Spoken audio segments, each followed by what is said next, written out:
In early July, in exceptional heat, towards evening, a young man left the garret he was renting in Stolyarny Lane, stepped outside and slowly, as if in two minds, set off towards Kukushkin Bridge. He'd successfully avoided meeting his landlady on the stairs. His garret was right beneath the eaves of a tall 5-story building and resembled a cupboard more than it did a room. His landlady, a tenant herself, who also provided him with dinner and a maid, occupied separate rooms on the floor below, and every time he went down he had no choice but to pass her kitchen, the door of which was nearly always wide open, and every time he passed it, the young man experienced a sickening, craven sensation that made him wince with shame. He owed his landlady a small fortune, and he was scared of meeting her. Not that he was really so very craven or browbeaten, far from it, but for some time now he'd been in an irritable, tense state of mind, not unlike hypochondria. He'd become so self-absorbed and so isolated that he feared meeting anyone, not just his landlady. He was being suffocated by poverty, yet lately even this had ceased to bother him. He'd entirely abandoned, and had no wish to resume, his most pressing tasks, and he couldn't really be scared of a mere landlady, whatever she might be plotting, but to stop on the stairs, to listen to her prattle on about everyday trivia that meant nothing to him, and pester him about payments, threaten and whine, while he had to squirm, apologise, and lie.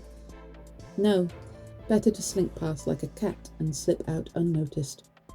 Still, as he stepped out into the street, even he was astonished by the terror that had overcome him just now at the thought of meeting his creditor. Here I am, planning to do a thing like that, and I'm scared of the merest trifle, he thought, with a strange smile. Yes, man has the world in his hands, but he's such a coward that he can't even grab what's under his nose, an axiom if ever there was. Here's a question. What do people fear most? A new step? A new word of their own? That's what they fear most. But I'm talking too much. That's why I never do anything. Or maybe it's because I never do anything that I'm always talking. It's only this past month that I've learned to witter away like this, lying in my corner for days on end and thinking about King P. So why am I going there now? Am I really capable of that? Can that be serious? It's not serious at all. It's just a way of keeping myself amused, a flight of fancy. A toy. That's right. A toy. It was dreadfully hot, not to mention the closeness of the air, the crush of people, the mortar, scaffolding, bricks, dust, and that specific summer stench, so familiar to any Petersburger, too poor to rent a dacha. All this gave a nasty jolt to the young man's already rattled nerves. The unbearable stink from the drinking dens, of which there are so many in this part of town, and the drunks who kept crossing his path even though it was only a weekday, added the final touches to this sad, revolting scene. A feeling of deepest disgust flickered briefly across the young man's delicate features. He was, by the way, remarkably good-looking, with beautiful dark eyes and dark brown hair, taller than average, with a slim and elegant figure. But soon he seemed to sink deep in thought, or even, to be more precise, into a kind of trance, and he walked on without noticing his surroundings, nor indeed wishing to notice them. He merely muttered something to himself every now and then, a sign of habit to which he'd just confessed. At such moments even he could see that his thoughts were prone to confusion, and that he was extremely weak. He'd barely eaten a thing for the better part of 2 days.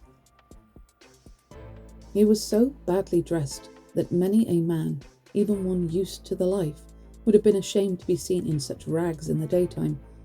But then, This wasn't the sort of district where people were easily shocked. The proximity of the Haymarket, the profusion of notorious establishments, and the local residents, mainly craftsmen and workers, all crammed into these streets and lanes in the middle of town, often furnished the scene with such colourful characters that it would have been strange to be shocked, whoever you met. Anyway, the young man's soul had already stored up so much spite and scorn that, for all his sometimes childish touchiness, his rags were the last thing he was ashamed of in public. Running into certain acquaintances or former friends was a different matter.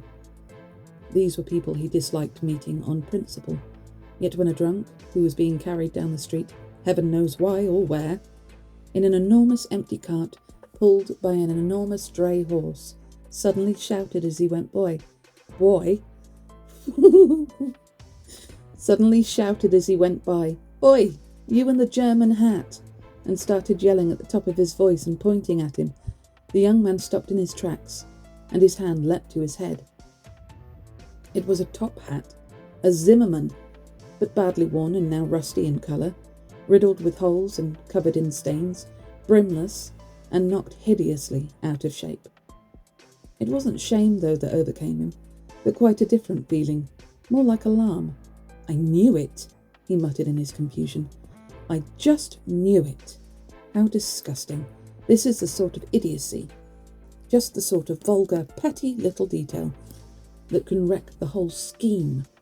It's far too conspicuous, this hat. Comic, therefore conspicuous. These rags need a cap, some old pancake or other, not this monstrosity. Who wears hats like this? It'll be spotted a mile off, and above all, remembered. A clue, if ever there was. This isn't the time to be conspicuous. It's the petty details that matter most. The petty details that always ruin everything." He hadn't far to go. He even knew how many steps it was from the gates of his building. 730. He'd counted them out once, letting his dreams run wild. At the time, he still didn't believe in these dreams himself, and merely tormented himself with their hideous but alluring audacity. But now, a month later, he was beginning to see things differently, and for all his taunting soliloquies about his own weakness and indecision, he had somehow, without even meaning to, grown used to perceiving his hideous dream as an actual venture, while still not believing his own intentions. Now, he was even on his way to carry out a test of his venture, and his excitement grew with each step. Shaking with nerves, his heart in his mouth, he approached a massive great building which faced the ditch on one side and Srednaya Podyakezskaya Street. I think I might have butchered that. Shall we try that one again? Maybe take two? Shaking with nerves, his heart in his mouth, he approached a massive great building which faced the ditch on one side and Srednaya Podyakezskaya Street on the other. It was broken up into small apartments inhabited by working people of every stripe. Tailors, locksmiths, cooks, various Germans, girls paying their own way, petty bureaucrats, and so on. There was a constant hurry and scurry through the two arches leading into and out of the front and back courtyards. 3 caretakers, at least, were employed there. The young man was delighted not to meet a single one of them and slipped through the arch unnoticed, turning directly right up a staircase. It was dark and narrow. These were the back stairs. But he knew that already, having studied the whole arrangement in advance, and having found it to his liking. In a place as dark as this, even a curious gaze presented no danger. If this is how scared I am now, what on earth would it be like if somehow it ever came to the point of actually doing the thing? He couldn't help thinking as he climbed up to the 4th floor. Here he found his way barred by ex-soldiers turned porters carrying furniture out of an apartment. He already knew who lived there, a German in the civil service and his family. So, the German must be moving out now. so for a while only the old woman's apartment will be occupied on the 4th floor, on this staircase and this landing. That's good, just in case. And thinking this, he rang the bell of the old woman's apartment. It jangled weakly, as if made of tin, not brass. Small apartments like these always seemed to have bells like that. He'd already forgotten the sound of this particular one, and now the ring suddenly seemed to remind him of something, bringing it clearly before him. He even shuddered, so weak had his nerves now become. A few moments later, the tiniest of chinks appeared in the doorway. Through it, the occupant examined her visitor with evident mistrust. And all that could be seen of her were little eyes twinkling in the dark.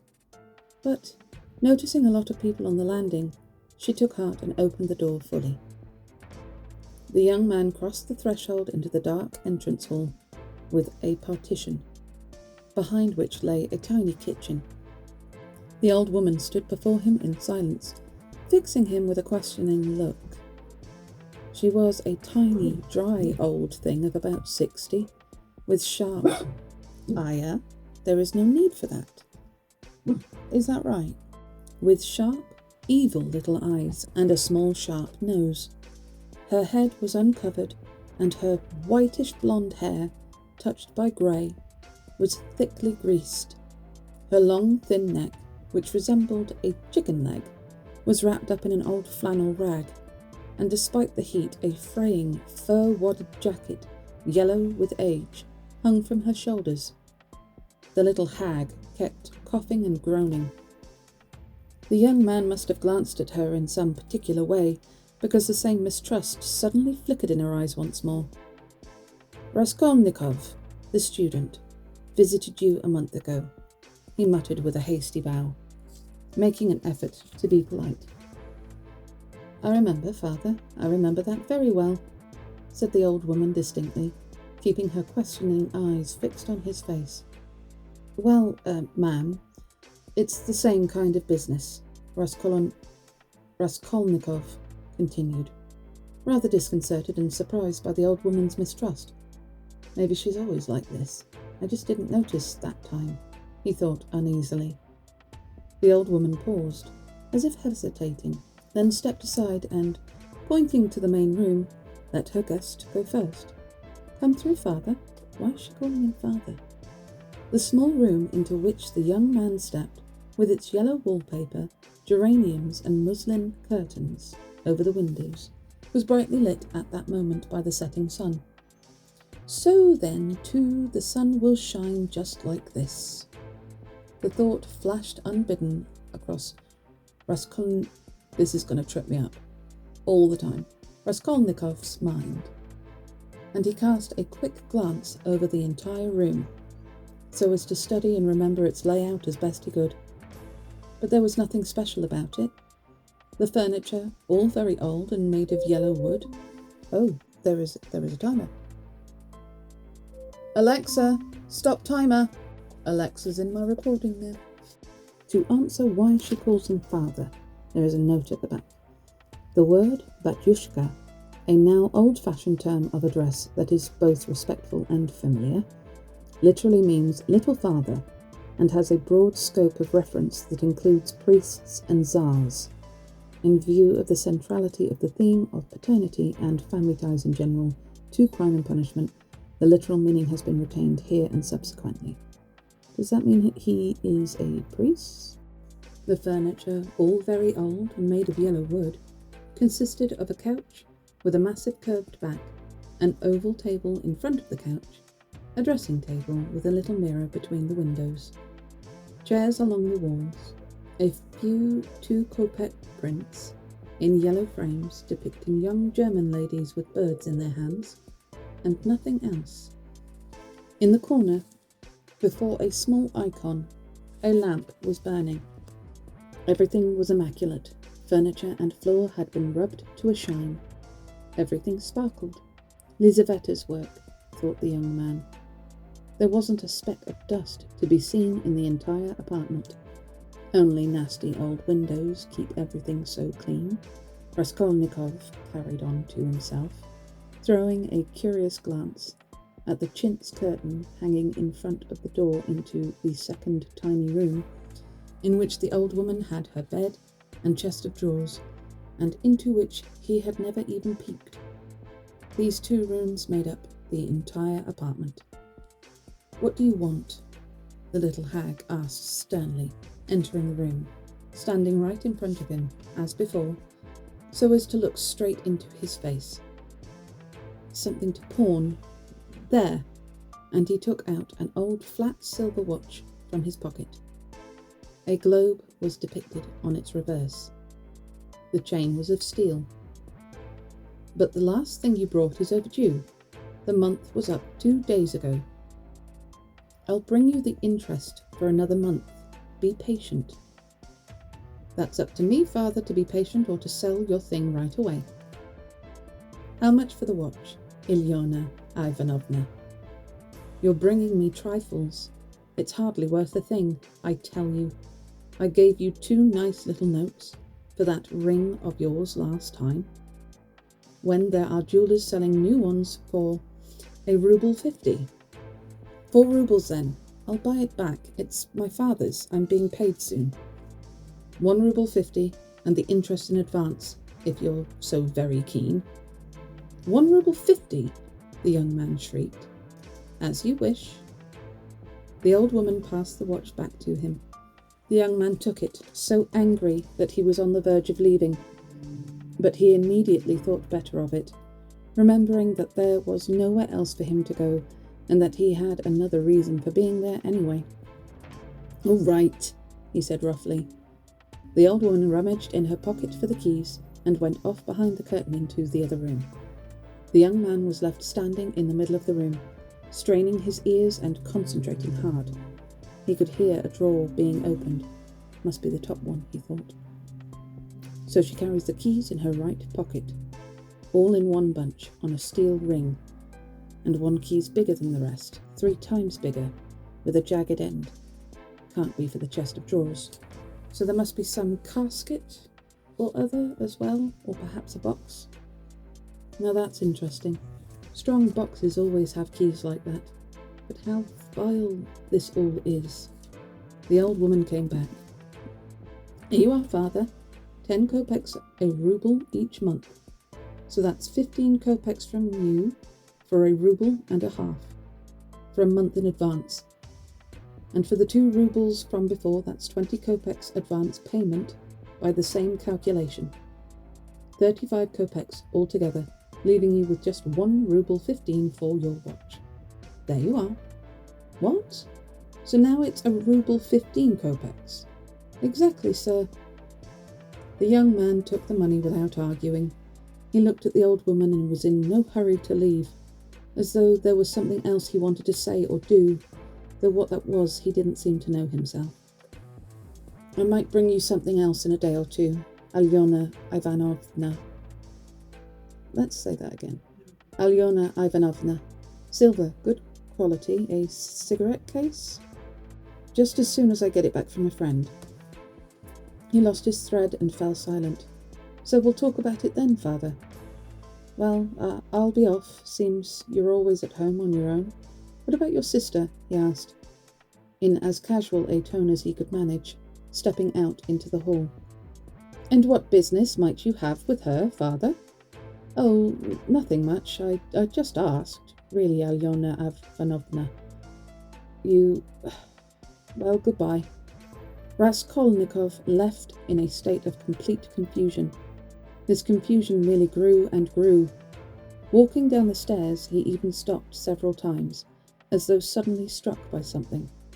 Finally, already outside, he exclaimed, "God! How revolting it all is! And am I really? No, it's absurd, it's ridiculous," he added with conviction. "How could I ever think of something so awful? What filth my heart can sink to. That's the main thing, it's all so filthy, so nasty, so foul. And there I was, for a whole month." But neither words nor cries could fully express his agitation. The feeling of infinite disgust that had begun to oppress and stir up his heart even before, while walking over to the old woman's apartment, was now so much greater and so much more vivid that there seemed no escape from his anguish. Well, what is he planning to do? Probably steal from her. He went along the pavement as if drunk, not noticing passers-by, and walking straight into them. Oops. And it was only on the next street that he recovered his senses. Looking around, he noticed that he was standing by a drinking den, the entrance to which lay down a flight of steps below ground. 2 drunks were coming out that very moment.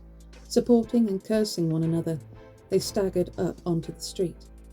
Without stopping to think, Raskolnikov immediately went down. He'd never once set foot in a drinking den, but his head was spinning and his throat was burning with thirst. A cool beer was what he wanted now, not least because his sudden debility, he thought, was also due to hunger. He sat down at a sticky table in a dark and dirty corner, ordered beer and drained the first glass. His anxiety immediately subsided, and his thoughts grew clearer. "What rubbish," he said hopefully. "How stupid to get so flustered. My distress was purely physical. Just 1 glass of beer, a piece of rusk, and there you are. In the space of a second, the mind becomes stronger, thoughts clearer, intentions firmer. How petty this all is." Despite this contemptuous outburst, he seemed cheerful now, as if he'd suddenly shaken off some terrible burden, and he cast a friendly gaze round the room. But even then, he had a distinct intuition that this rush of optimism was not entirely healthy either. There was hardly anyone left in the den. An entire party, 5 men, a wench, and an accordion, had left soon after the 2 drunks he met on the stairs. Now it felt quiet and empty. One man, only a little bit tipsy, sat at a table with a beer, a tradesman by the look of him, while his companion, a fat, hulking, grey-bearded man in a merchant's coat, dead drunk, drowsed on a bench, though every now and again, as if in his sleep, he'd click his fingers, spread out his arms and start bobbing up and down without getting up off the bench, while singing some nonsense or other to which he could barely remember the words. "All year long I kissed my wife. All year long I kissed my wife." Or suddenly waking once more. "Along Podjakeski I strolled, and found my lady love of old." But nobody shared his happiness. His taciturn companion observed all these effusions with mistrust and even hostility. There was one other man present, a retired civil servant. Perhaps, to judge by his appearance, he sat on his own with a pot of vodka, taking the occasional sip and looking about the room. He too seemed rather restless.